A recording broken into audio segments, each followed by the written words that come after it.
കർമ്മങ്ങൾക്കു വിളഭൂമിയാകിയ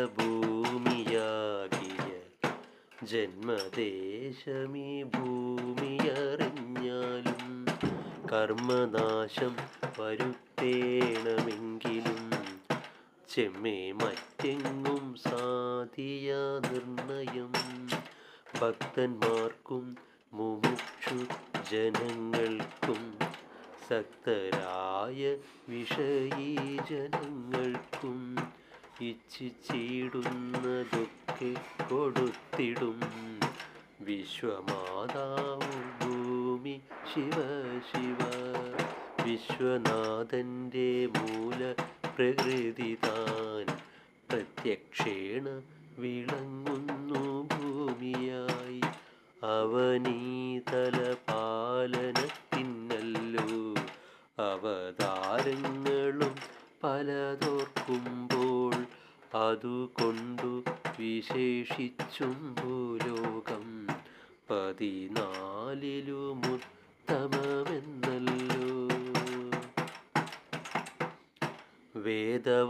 വേദവാദികളായ മുനികളും വേദവും ബഹുമാനിച്ചു ചൊല്ലുന്നു.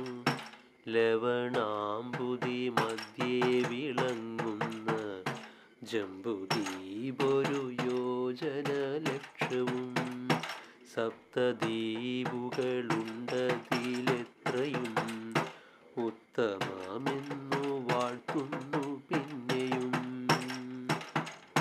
ഭൂപത്മത്വം കർണികയായിട്ടു ഭൂതരേന്ദ്രനതില്ലല്ലോ നിൽക്കുന്നു.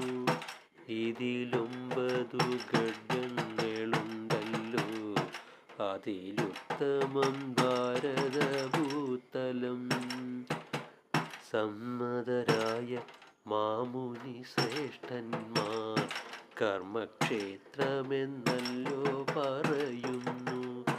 കർമ്മബീജമതിന്നു മുളയ്ക്കേണ്ടു ബ്രഹ്മലോകത്തിരിക്കുന്നവർകൾക്കും കർമ്മബീജം വരട്ടിക്കളഞ്ഞുടൻ ജന്മനാശം വരുത്തേണമെങ്കിലും ഭാരതമായ ഗണ്ഡമൊഴിഞ്ഞുള്ള പാരിലെങ്ങുമെഴുതല്ല നിർണയം.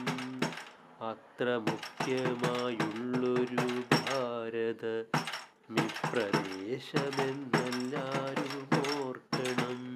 കൃഷ്ണ കൃഷ്ണ മുകുന്ദ ജനാർദ്ദന കൃഷ്ണ ഗോവിന്ദ നാരായണ ഹരേ. ഓം ശ്രീ ഗുരുഭ്യോ നമഃ. ഹരി ഓം.